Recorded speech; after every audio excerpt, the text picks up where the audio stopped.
السلام عليكم ورحمة الله تعالى وبركاته. مشكور أخي، شكرا لكم.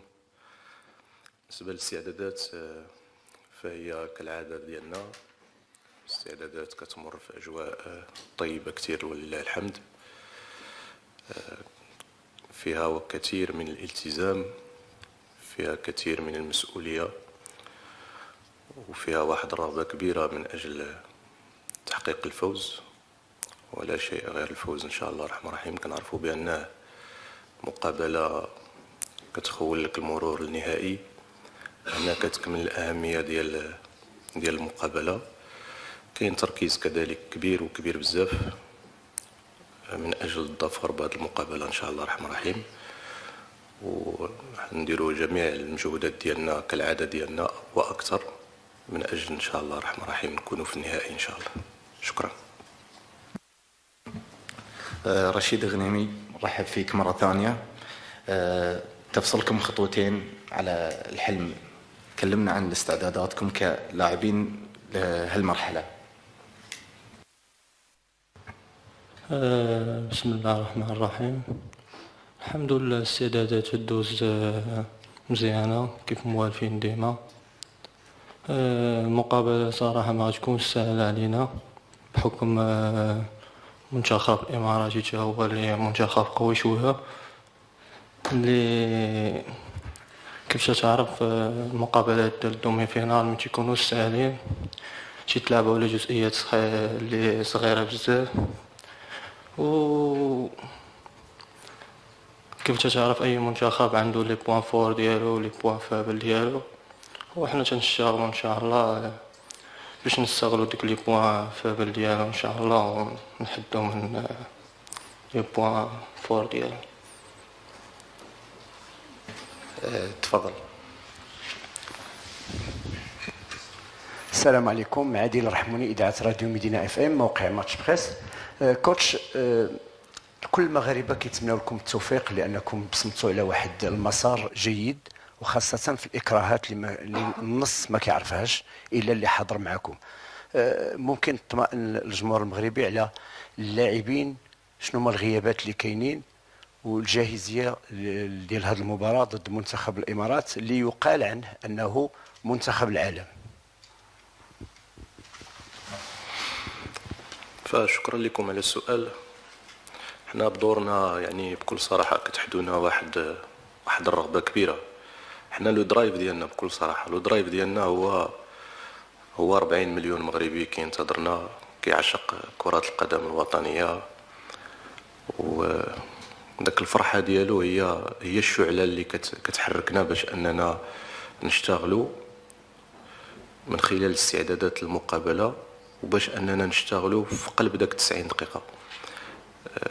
يعني هذه كذلك يمكن من الأشياء اللي كتعطينا قوة باش أننا رغم الصعوبات كيف ما ذكرتوا كنكومبونسيو بهذه الأشياء هذه اللي كتكون حافز لينا وكتكون دفعة لينا وكتكون طاقة لينا باش أننا كنتغلبوا على الصعوبات. بكل صراحة كيف ما ذكرتوا كانت صعوبات كثيرة من خلال البداية ديال الاستعدادات، وخصوصا في الأسبوع الأخير قبل الالتحاق ديالنا.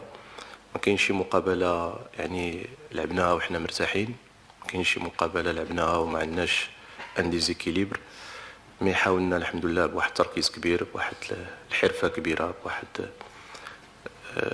الذكاء باش أننا نتعاملوا مع الصعوبات ومع الخصوم. لحد الآن الأمور الحمد لله غادية بطريقة طيبة. غدا كذلك غادي نتعاملوا بطريقة ذكية، لا مع النقائص اللي غادي تكون عندنا ولا مع الصعوبات اللي غنلقاوها، باش أننا إن شاء الله الرحمن الرحيم في نهاية في صافرة الحكم نكونوا احنا المتوجين، وحنا إن شاء الله اللي دايزين للنهائي إن شاء الله اللي كيطمح له كل مغربي، 40 مليون مغربي. شكرا لكم.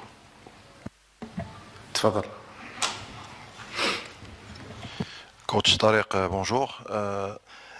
يعني l'équipe des Émirats Arabes Unis qui a plusieurs joueurs naturalisés, des Sud-Américains pour la plupart, des joueurs très tactiques, très techniques, qui font la différence dans les petits espaces. Comment vous allez gérer هاد لا كاركتيرستيك ديال هاد ليكيب هذا. لا دوزيام كيسيون كونسيرن لا بوينت ديالنا حنا، واش غادي نشوفوا غدا حمد الله ولا تيسودالي غيرجع؟ كومون فا اتر لا ديسبوزيسيون ديال لا لين اوفونسيف ديالنا؟ شكرا. فأولا من خلال السؤال اللي كيتعلق الأول في الشق ديالو الأول اللي كيتعلق بنقاط القوة ديال المنتخب الإماراتي، كيف ما ذكرتوا عندهم لاعبين مجنسين برازيليين أرجنتينيين، خصوصا في الجانب الهجومي ديالهم، لاعبين اللي كيتمتعوا بالسرعة، لاعبين اللي كيتمتعوا بواحد لا كاليتي تكنيك كبيرة بزاف، ولاعبين اللي يمكن لهم يديروا الفارق. احنا اكيد كناخذوا مره واحده اخرى بكل تواضع نقاط القوه ونقاط الضعف ديال الفريق الخصم، اكيد ناخذوا نقاط القوه بعين الاعتبار. من اللي كيهمنا اكثر كذلك دائما هو احنا كيفاش خصنا نكونوا من الناحيه الدفاعيه، كيفاش خصنا نكونوا متماسكين كيف ما بينا عليها في هذه المقابلات اللي فاتوا كاملين. ان بلوك تري كومباكت تري سوليد تري اغريسيف،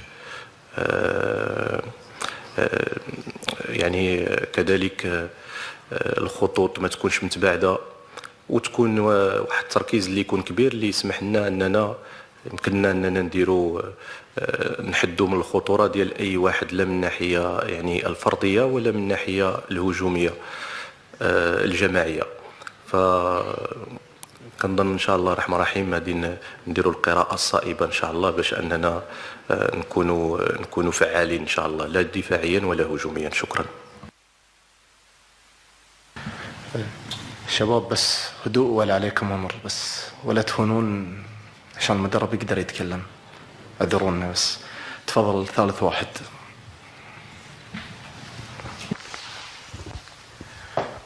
راشد النجار، دبي رياضية. كابتن طارق، ما مدى جاهزية طارق تسودالي لمباراة الغد؟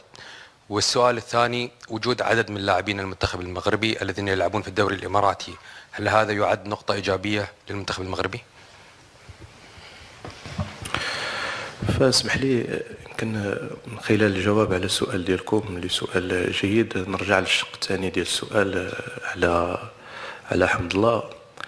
يمكن لي نقول لك بأنه أنا سعيد بالرجوع ديالو بكل صراحة، وقبل هذا فيمكن لي نقول لك بأنه قبل المنادات على حمد الله لقيت المجلس السنوية وتحدثت معاه، لقيت واحد اللاعب اللي عنده واحد الغيرة كبيرة للراية الوطنية وكرة القدم الوطنية، ولقيت واحد اللاعب اللي كان مستعد 3000% باش يدافع على القميص الوطني وباش يكون مع المجموعة وباش يعطي كل ما يملك. ضعنا فيه اكيد من بعد ذاك الحمراء اللي كانت كنظن قاسيه، خصوصا الا رجعت شفت الحمراء اللي ما تصفراتش اللاعب ضد اللاعب البريكان، فكنظن اني تحرمت من واحد اللاعب جوج المقابلات ونصف. وكذلك كيدير واحد العمل كبير داخل المجموعه مع كذا حقيقه مع افراد الاسره، يمكن لي نقول لك الاخوان ديالو الاخرين. فكنظن بانه الحمد لله ان شاء الله يمكن يكون غدا ان شاء الله الرحمن الرحيم كرسمي، كيف ما يمكن يكون كبديل في جميع الاحياء في جميع الحالتين. فمحتاجين للجميع، واكيد ان هذا يكون واحد الطرف او واحد الدافع ايجابي بالنسبه لنا في خط الهجوم، خصوصا في الاكراهات اللي لقينا في خط الهجوم والاصابات اللي تعرضنا لها. هذا من ناحيه.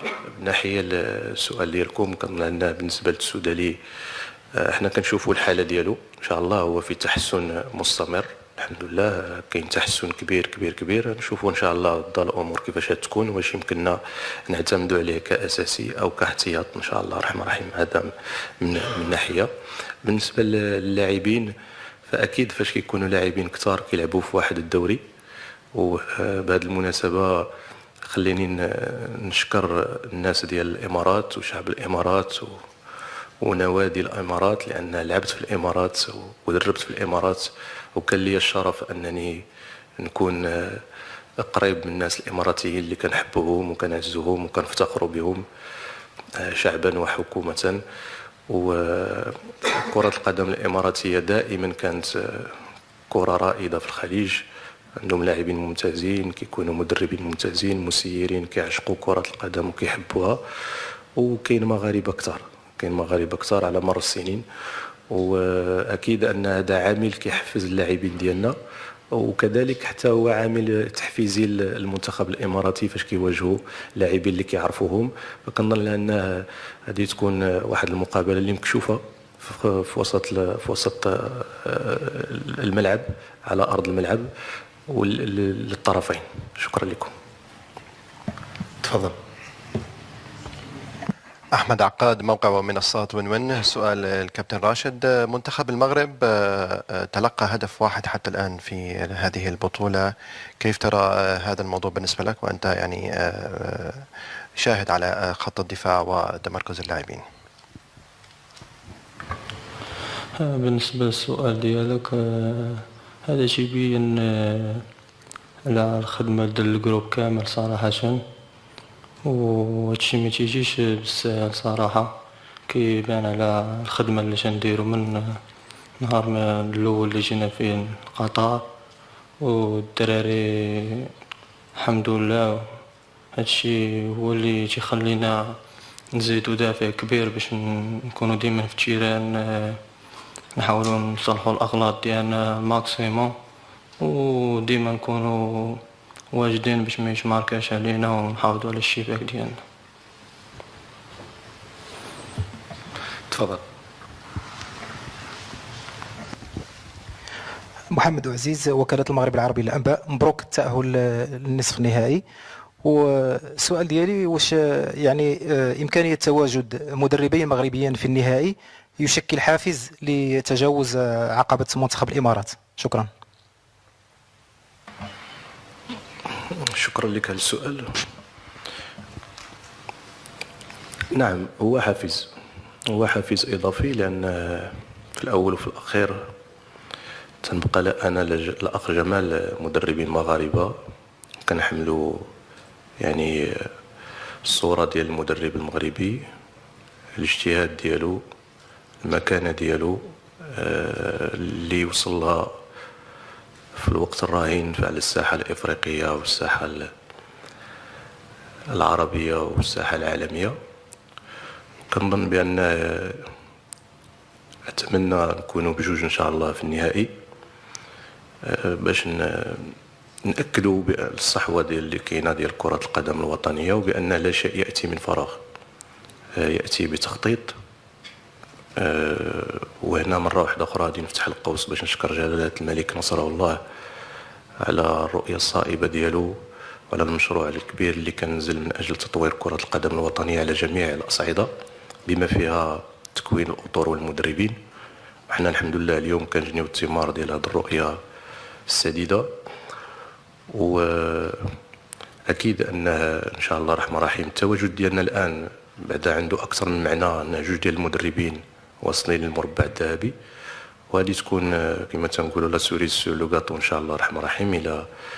الى كان المنتخب الاردني بقياده المدرب المقتدر الاخ جمال، وحنا ان شاء الله الرحمن الرحيم في النهائي، فهذا يكون نهائي بطعم خاص كيأكد المكانه اللي وصل لها الاطار الوطني المغربي، واللي كنكرر مره واحده اخرى لم تاتي من فراغ، اتت من اجتهادات، اتت من تضحيات، اتت من عناء، أتت من عمل، من خصوصا أتت من حب وغيرة على كرة القدم الوطنية وتطوير كرة القدم الوطنية. شكرا لكم.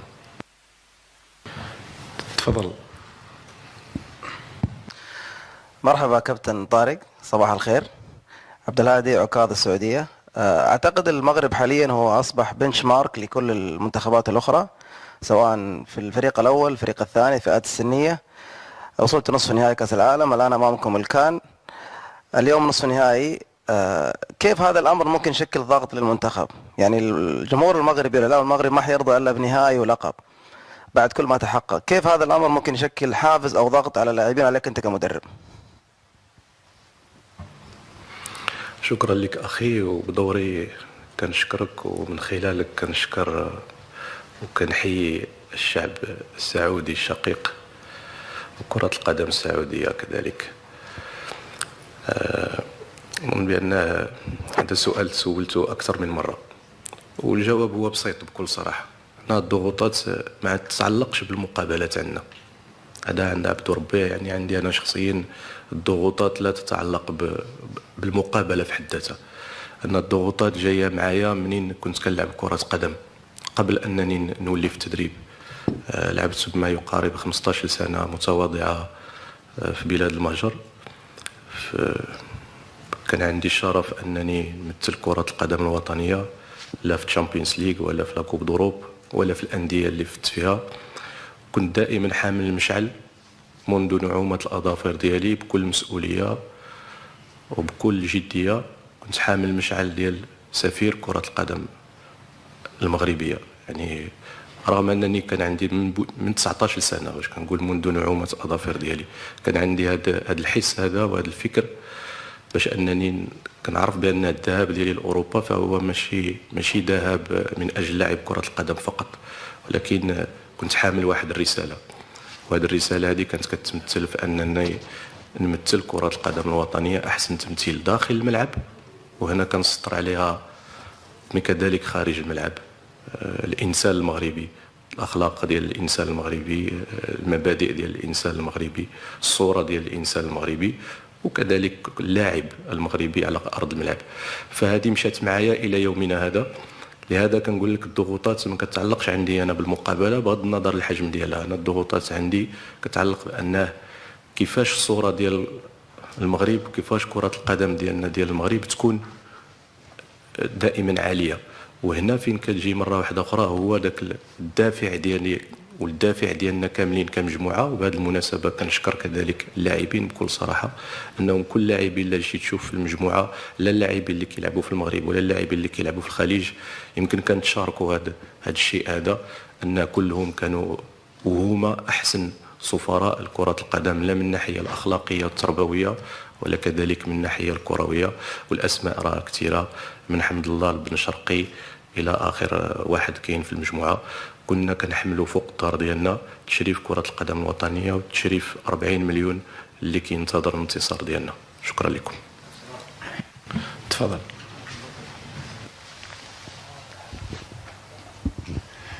طارق، تحياتي. كريم طرهوني، قناة أبو ظبي الرياضية. حبيت نسألك عن نقطة، كون المنتخب المغربي شاهدناه في بعض المباريات في كأس العرب مع السعودية، حتى في الدور الماضي دور ربع نهائي مع المنتخب الفلسطيني. في بداية المباراة قبل اللعب كانت هنالك بعض الهجمات الخطيرة اللي تقبلها من دفاع المنتخب المغربي، ثم بعدين يرجع في المباراة تحسبا لمباراة نصف النهائي مع منتخب الإمارات. أنت تعرف جيدا كرة الإمارات فيها عدة لاعبين مميزين أمثال كايو وأمثال خيمانيز، وخاصة على الرواقين روبن ميلوني. رأيك في هذه النقطة، وهل قرأت حساب لهذه النقطة؟ شوف، كرة القدم يعني بكل صراحة كتجي تشوف أفضل لاعب يمكن نقولوا في العالم، لا درتي حسابيا مسائل حسابية تلقاه في 90 دقيقة شحال من مرة كيقبض الكرة كتكون عنده في الرجل ديالو، فتلقى أقل من 3 دقائق. يعني أنا كنحدثك على أفضل لاعيبة في العالم، اللي نهضروا على ميسي، نهضروا على كريستيانو، نهضروا على رونالدينيو، نهضروا على لاعبين، باش تلقى في داك 90 دقيقة كاين 3 دقائق يمكن كأقدر تقدير اللي كيكون عنده الكرة. يعني 87 دقيقة شنو كدير فيها؟ هو اللي يمكن كيدير الفارق على أرض الملعب. يمكن فاش كنتفرجوا من خلال الشاشة بما فيهم أنا، فاش كنتفرج من خلال الشاشة كيبان لنا فقط التوقيت فاش كيكون الفريق عنده الكرة أو اللاعب عنده الكرة، ولكن يمكن نجهل وكنساو بأن راه هذيك لو مومون اللي عنده الكرة راه فقط واحد 3 دقائق، مي 87 دقيقة أو أكثر، فكنظن هي اللي كتعمل الفارق. اكيد كذلك ما خصناش في داك 3 دقائق، لان جمعنا 3 دقائق مع 3 دقائق لكل واحد راه كتعطي واحد النسبه كبيره في الدقائق من خلال المقابله، ولكن ما خصناش كذلك نستثنيو الاهميه ديال حمل الكره. الكره تكون بين القدمين، ولكن كذلك نعطيو قيمه ل 87 دقيقه الاخرى.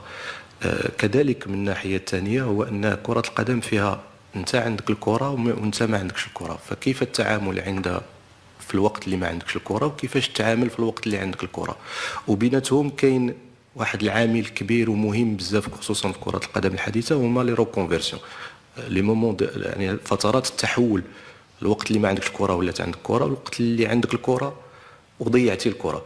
فكنظن الا جيت تشوف تلقاو هادو عوامل مؤثرين كثار في كرة القدم، إضافة لواحد العامل ثالث اللي هو مهم كذلك، فهو العامل اللي كيتعلق بلي مومون فور لي مومون فابل. كاين فترات قوية عند أي منتخب وكيمر بفترات خلال 90 دقيقة اللي كتكون أقل.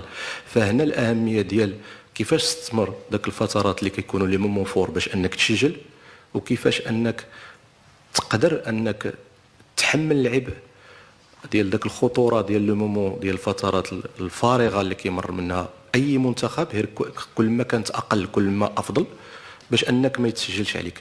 كنظن المنتخب هذا الشيء اللي خصنا نقوموا به، هذا الشيء اللي رحنا كنقوموا به من خلال اول مقابله، هذا الشيء اللي قمنا به في الشان باش عطانا لا كوب الحمد لله ديال الشان، هذا الشيء اللي قمنا به في الاولمبياد باش عطانا برونزيه وتتويج في الاولمبياد، وهذا الشيء اللي نقوم به غدا كذلك. نعرفوا بان كيف ما ذكرتوا منتخب قوي كيمتلك لاعبين مجربين ولاعبين يعني عندهم مؤهلات كبيره من الناحيه التقنيه والهجوميه، لكن مره واحده اخرى علينا حنا مره واحده اخرى بكل تواضع تناخذوا الخصم بعين الاعتبار، ولكن اللي كيهمنا هو الفريق ديالنا. كنظن ان الاستماته اللي بانوا عليها اللاعبين ديالنا في المنظومه الدفاعيه، مي حتى كلاعب في الدفاع كاين واحد التركيز عالي، وكاين واحد الجديه كبيره، وكاين واحد التعامل من الناحيه التكتيكيه والتقنيه وحتى من الناحيه الدفاعيه بطريقه جيده، اللي خلاتنا اننا لحد الان ما نسمحوش للخصوم باش انهم يديروا علينا بزاف ديال باش يديروا علينا خطوره او انهم يوصلوا للمرمى ديالنا. وكذلك حتى الاستقبال الحمد لله استقبلنا هدف واحد، كنتمنى من الله واكيد ان غادي نكونوا غدا كذلك عند حسن الظن ان شاء الله. تفضل نبي سؤال حق اللاعب. سؤال اللاعب وسؤال المدرب بطبيعه الحال. امين المجدوي، جريده المنتخب المغربيه. كوتش طارق، شكرا لكل ما فعلته الان في نهائيات كاس العرب مع اللاعبين. بكل تاكيد تعرف باننا كصحفيين واعلاميين مغاربه نريد دائما نقل نبض الشارع الكروي المغربي. في المغرب هناك اشاده كبيره باللاعب منير الشويعر الذي اقحمته في المباراه الاخيره. يقولون بان منير الشويعر لم ياخذ كامل فرصته مع طارق السكتيوي، ما تعليقك على هذا الامر؟ وكيف تعمل على تحفيز لاعبي المنتخب المغربي الرديف الذين لم يتواجدوا في اللائحه النهائيه لكاس افريقيا التي اعلنها المدرب وليد الركراكي مؤخرا؟ اما بخصوص سؤال للحارس المميز الخلوق رشيد غنيمي، انت لعبت مع المنتخب الاولمبي، المنتخب المحلي، المنتخب الرديف، تملك تجربه الان تحضر كحارس ثالث خلف المهدي بن عبيد وصلاح الدين شهاب. كيف تنقل هذه التجربه هذه للحارس المهدي بن عبيد الذي يحضر كاساسي للدفاع عن عرين اسود الاطلس بكل سمه وقوه؟ شكرا جزيلا. شكرا لك على السؤال. رغم انني يعني في كثير من الاحيان كنحبذ انه يكون الكلام ماشي على لاعب يعني فردي، لكن يكون على المجموعه ككل، لكن في بعض الاحيان نكونوا مرغمين باش نخلي يعني نجاوبوا الجواب اللي خصو يتجاب.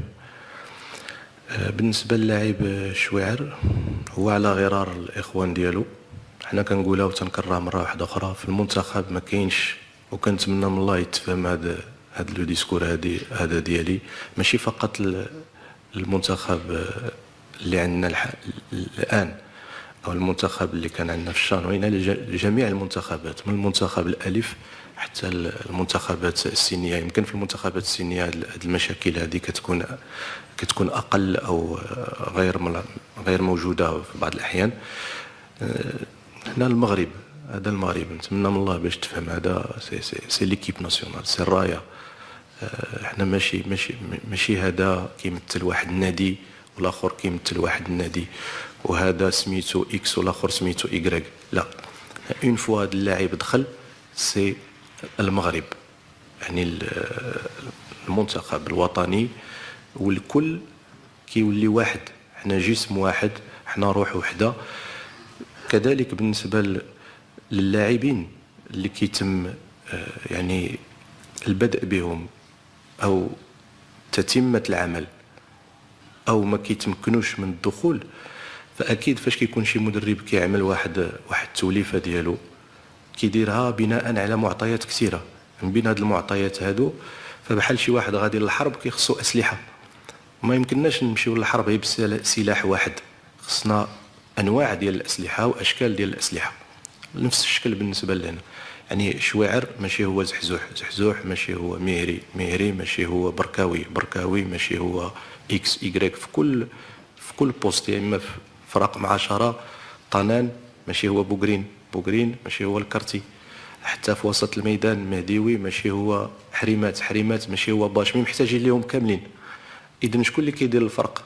حنا المهم عندنا شنو هو اننا يكونوا عندنا اسلحه اللي على غرار الفريق الخصم، على غرار المجريات المقابله، على غرار لو سيناريو ديال المقابله. الا كنا منتصرين ماشي هي الا كنا منهزمين، والا كنا متعادلين وباغيين نرجعوا حنا اللي نربحوا، ماشي هي حنا متعادلين وباغيين حنا نبقاو متعادلين. الا كنا حنا رابحين بجوج وباغيين نبقاو رابحين بجوج ونحاولوا بطريقه او بصيغه اخرى نضيفوا الثالث ولكن نحافظوا على رابحين بجوج، كتولي كتحتاج اللاعبين بواحد الشكل واحد اخر. اذا ما يمكنش هاد نقبطوا ونقولوا هذا اللاعب هذا هو اللي غادي نلعبوا به ونلعبوا به دائما بنفس الطريقه، او هذا اللاعب هذا هو اللي خصنا ندخلوه دائما بنفس الطريقه. شوف كاين واحد النقطه كذلك مهمه، في بعض الاحيان يبان لك لاعب جيد، يبان لك لاعب جيد، لكن راه لو سيناريو مثلا مشى بان هذاك اللاعب في ذاك لو سيناريو ديال المقابله لعب في لي بوين فور ديالو، يمكن ندخلوه في نفس المقابله في سيناريو مغاير يبان لك سيء. علاش؟ لانه ولا يبان لك 50-50. لماذا؟ لان ذاك لو سيناريو كيحتم انه يلعب في لي بوين فيبل 50% ويلعب في لي بوين فور ديالو 50%، اذا يبان لك لاعب متوسط. فاش غادي تدخل في واحد لو سيناريو اللي فيه غير لي بوين فور ديالو، اذا كيلعب غير في لي بوين فور ديالو في داك 30 دقيقه ولا نص ساعه ولا 45 دقيقه ولا المقابله كلها يبان لك جيد. علاش؟ حيت كيلعب غير في لي بوين فور ديالو. ويمكن في سيناريو واحد اخر اللي كتلتزم به كتستلزم انه لو سيناريو كيديه يلعب في لي بوين فيبل ديالو يبان لك سيء. اذا هادو هما اشياء اللي حنا كناخذوها بعين الاعتبار، واشياء اللي خديناها كذلك بواحد التجربه متواضعه لهذه السنين، ودابا غاديين فيها كذلك في التدريب.